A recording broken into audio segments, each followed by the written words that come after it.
Welcome to Electrified. It's your host, Dylan Loomis. First up today, the Tesla Megapack now has its own Twitter account at Tesla_Megapack, which I think is pretty interesting timing. We get some more great due diligence from Greg on Twitter showing us that SOCME Imola equipment has been delivered to the cathode facility in Giga Austin. This company makes metal forming equipment and porcelain manufacturing tools. Greg was told that these are actually 3 times the size that Tesla needs, meaning yes, Tesla has plans to grow into them, and he said it's pivotal for new dry cathode 4680 production, the DBE dry battery electrode, which has been the main hangup or limiting factor for Tesla's 4680 production thus far.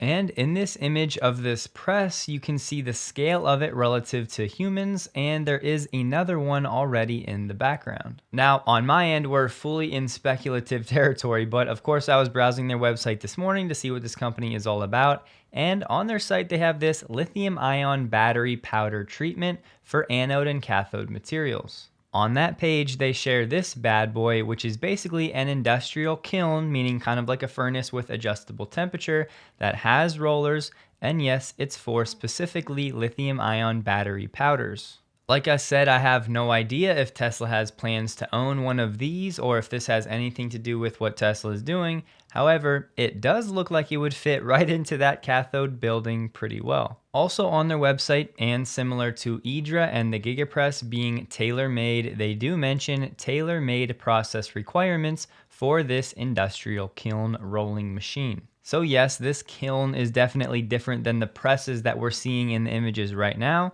but Tesla is clearly working with this company, and again, this company is offering customized solutions. So great work here from Greg, and if you really like getting into the weeds, here's a new company that you can look into, SOCME Imola, that is clearly working with Tesla. S&P Global did this article last week about how well different automakers are essentially retaining and attracting new customers. It'll be linked below, but I just want to highlight this one portion. They said Tesla's ability to keep their new customers is extraordinary. Tesla's one and done rate, meaning the number of customers that buy a Tesla and then do not buy another one in the future, is only 39% compared to 58% for the industry average. Of course, lower number the better. The second best one and done rate across the entire industry is Ford at 50%. And I would just add, you have to remember Tesla is doing these numbers with only 4 models. So when they add a pickup truck, when they add a van, when they add a smaller, more affordable compact vehicle, these numbers will most likely only continue to get better and further lead the industry. Speaking of Tesla loyalty, it sounds like some sales reps are reaching out to current customers, giving them an incentive of 3 years of free supercharging or $3,000 off your purchase of a new Model S or X vehicle, but they are requiring you to trade in an existing vehicle. This is not available for the Model 3 or Model Y, but if you're in the market to trade in a vehicle for a Model S or X, now may be a good time to do so. They did say this offer expires in February without specifying a date. And just to make it clear, these customer loyalty incentive type programs that Tesla will now run from time to time, which is a trademark move of Tom Zhu, this does not have to mean that there's no demand. You don't have to read into it any more than what it is. And company-wide, when you have over 20% margins to give, you should absolutely be doing things like this to encourage customer loyalty. And dare I say it, 2023 might just be the year of the Tesla Megapack when we all thought it was going to be the year of the Cybertruck, but Cybertruck production should be relatively low this year, opening up the door for the Megapack to take the spotlight.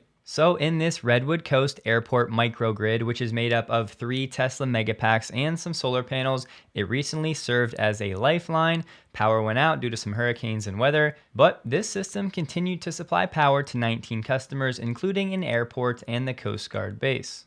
And as we've been saying, the economics already make sense, and now the owners of this RCAM are saying that this is the model. It's designed to enable the future. It's powered by 100% renewable energy. This is the way.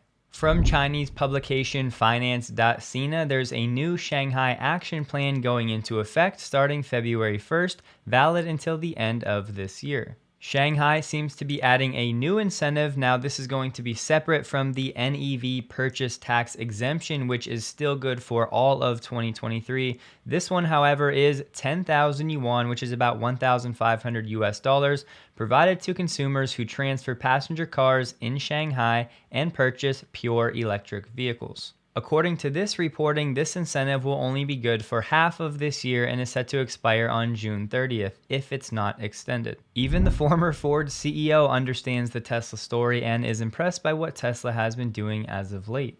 I think that, to me, the most impressive thing is if you think about the trajectory they've been on over the last couple of years, their first full year of profitability was back in 2020, and they made about $720 million. This year, they made over $12.5 billion.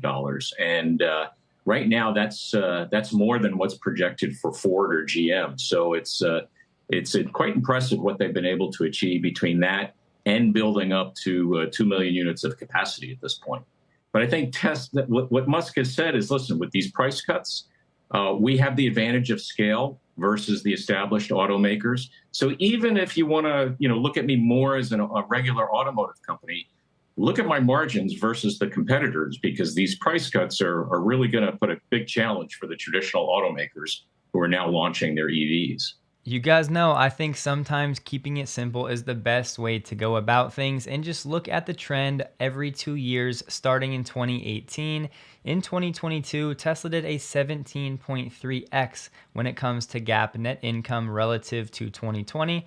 And of course, it's not going to be linear heading into 2024. And the current CEO of Ford, Jim Farley, said that they're reducing the prices across the board of the Mach-E, citing it as, "We want to make EVs more accessible," which is partially true, but the actual translation is, after the Model Y price cuts, we're not going to sell very many Mach-E's if we don't reduce our own prices. The biggest percent drop was on the California Route 1 Extended Range Edition at 8.8%, and the updated MSRP, now the Mach-E starts around $46,000 and goes all the way up to $64,000. And the two Model Y variants available right now start at $54,000 and $57,000, so they slot in right here. With, of course, more range, the supercharger network, etc., etc. Most importantly though, these price cuts mean that not all Mach-E models based on the trim will be profitable on a per unit basis. And remember, this year Ford is supposed to break out its Model E division, so we'll actually get to see the real numbers of its EV business. Ford is expecting the higher production, going from 78,000 to around 130,000 every year,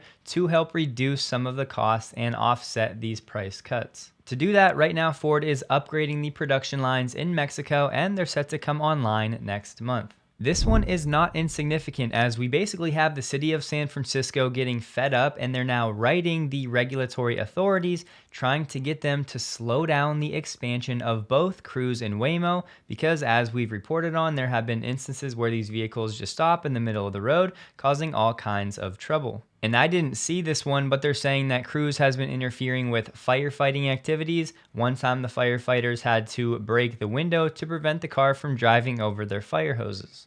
The article does say that these city officials don't want to shut down these programs, but rather they're looking for a series of limited deployments with incremental expansions rather than unlimited authorizations, basically slow it down. And yet, essentially simultaneously, we have Mary Barra still saying things like this. We shared autonomous concept designs at CES this year, and you will see more from us next year at CES. Autonomous transportation, including personal autonomous vehicles and aerial mobility, they represent a significant opportunity, and we are leaders in this space. Cruise, the self-driving startup majority owned by General Motors, is leading the way in level 4 and 5 autonomy. Okay. This has to be one of the most slept on topics in the entire lithium-ion battery space right now. So we have this paper talking about the implications of EV manufacturers adopting LFP batteries. All you need to know, there have been 3 patents that historically have governed the use of this LFP battery technology. The third patent, which essentially combines the prior 2, is due to expire in the United States in 2022, aka expired last year, and has already expired in Europe in 2021.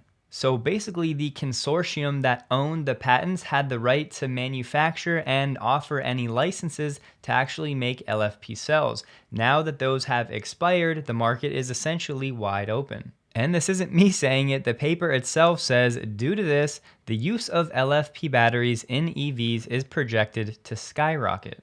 Tesla estimates batteries will eventually shift to roughly 2/3 iron-based and 1/3 nickel-based. And it gets better, check this out. When the patents were still under effect, Tesla was not able to achieve significant savings because it had to purchase the batteries from China and incur the associated costs, a 10% import tariff, 1% shipping costs, 3% licensing fee due to the patents. With all of the additional costs, Tesla was only saving around 6% by moving from nickel, cobalt, aluminum to LFP, when just the raw cost of LFP batteries should result in savings of around 20%. So now that those patents are expired, Tesla should be able to manufacture its own LFP cells, avoiding those additional costs, and that results in Tesla saving an additional between 15 and 30%. It seems like perfect timing ahead of the Gen 3 platform, which is supposed to be focused on much lower costs. And industry-wide, LFP cells do typically mean less range. However, Tesla can make up for it with the best of them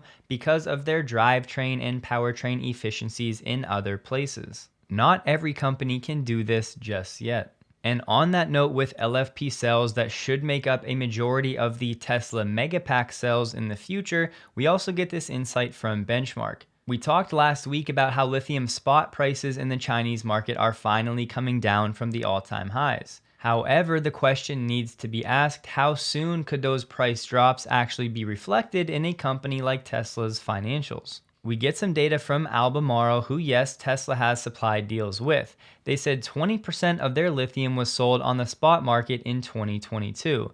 The majority, or around 60%, was sold as part of long-term contracts referenced to index prices on a 3-month lag. Albemarle said it looks to increase the proportion sold on lagged market prices to between 75 and 80% this year, meaning even less sold on the spot market. Not only that, but Albemarle said it would move all of its fixed price contracts to variable price ones this year, meaning the customers buying lithium from Albemarle would be paying higher prices this year because of this contract change. Now, of course, Tesla gets lithium from other companies not named Albemarle. However, I think this is a really good template or rule of thumb. So I do think it's safe to say that we should expect between a 1 to 3 quarter lag to start seeing some of these decreased lithium prices actually show up in Tesla's financials. I would just caution, it's nearly impossible to know for sure because we don't know exactly what Tesla's contracts actually look like. And yes, Albemarle is going to be a major player in the US lithium market. Last summer, in case you forgot, they mentioned plans for a lithium processing plant in the US that would produce as much of the EV battery metal as the entire company produced at the time. GM has begun production of the 24 GMC Hummer EV SUV, which will now be made right next to the pickup truck Hummer version. Deliveries are slated for the end of the first quarter. The SUV will still use GM's Ultium cells, which are the pouch variant, and as we heard last week, they're looking to shift over to cylindrical cells. So what does that mean for Ultium is a huge question right now. Because in GM's press release for Ultium at the time, they were basically saying how their pouch cells were superior to the traditional cylindrical cells. Even saying how yes, pouch cells can result in a more comfortable ride. But GM has apparently changed their minds. Over the weekend, I was looking to see if we would learn anything more about this potential Lucid takeover by the Saudi Public Investment Fund, but I really did not see anything, so seems to be just a rumor at this point. This is the best video I've seen of the new Sentry mode light flashing feature. It's a lot less aggressive than the previous one, so very simply, that's how it's going to work, and they did note that the rear lights do not flash during this pulsing. So apparently the kilowatts low-key hacked one of the Electrify America chargers. Apparently they run Windows via TeamViewer, and somehow the kilowatts was able to get in there and open up the internet browser. Now I'm not sure what this means, what type of security issues this could cause, but probably not a great look for the EA network. From Drive Tesla Canada, you may remember last week we talked about Lightyear suspending production of the Lightyear Zero, the higher price model. They said they were going to focus on a 2025 lower price model. Well, now that's even in jeopardy as their parent company, the one that was going to produce these vehicles, just announced bankruptcy. In the press release, they said they're now assessing how the Lightyear concept can be continued, meaning at this point, they don't know how. Connecting the Dots did a very interesting video about Project Highland, and it may be more than we've all thought. Now, rather than stealing his thunder, I will include a link to this video below, and maybe I'll touch on it toward the end of this week. Thanks, Irvin, for sharing. That'll do it for today. Find me on Twitter at DylanLoomis22. Hope you guys have a wonderful day. Please like the video if you did, and a huge thank you to all of my Patreon supporters.